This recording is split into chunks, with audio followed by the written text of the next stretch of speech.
E rua te kaumārua whakamāroro poho mo te rua te kaumārua rā karapipiti. Koia tēnei ko te wero hei whakatairanga ki te kino o te mate whakamomori. Kei te horapa haere te wero nei ki runga ko tui pāpori, tai atu rā hoki ki te hapori kapahaka. I rere te wero nei i te kapahaka o te kōtuku ki te kapahaka o ngā puna o Waiorea.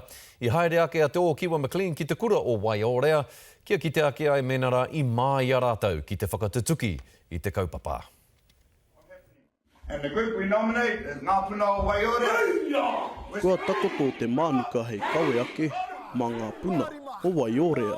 Kātahi ka rongo i te kōrero te wero, i whakatakotoria e Jeff rātou ko te whānau o te kōtuku, nā whai anō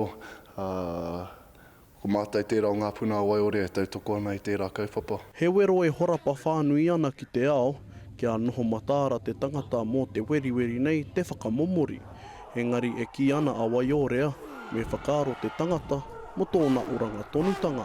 Ia hu mai tētahi kōrero i tētahi o oku kaiwhakaako ki ngā mahi kapahaka. Ko tōna kaua e ware ki te rongo i te kakara o ngā puti. Nō reira me aro tātou ki ngā paenga o tēnei ao. Engari, he aha te rongo ā. Hei rongoa mō tēnei mate, te mate whakamomori, tētahi ki te kōrero, ki o hoa ki tō whānau. Te hoki ki tō tūranga waiwai, ki te whai whakaaro ki o tūpuna. Me te aha ka ura nei te kapa o Ngā Puna o Waiorea, mo ngā rangi rua te kaumārua, e haere ake nei. Hai marika.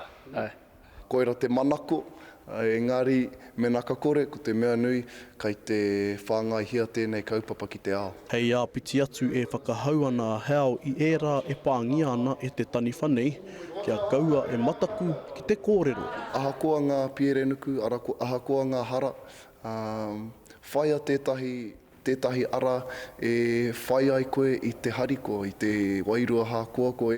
Ko te urupau namu ia, ko wai hoki te kapa ka tonoa e Waiorea ki te kawe ake i te wero. Ko wai te kura!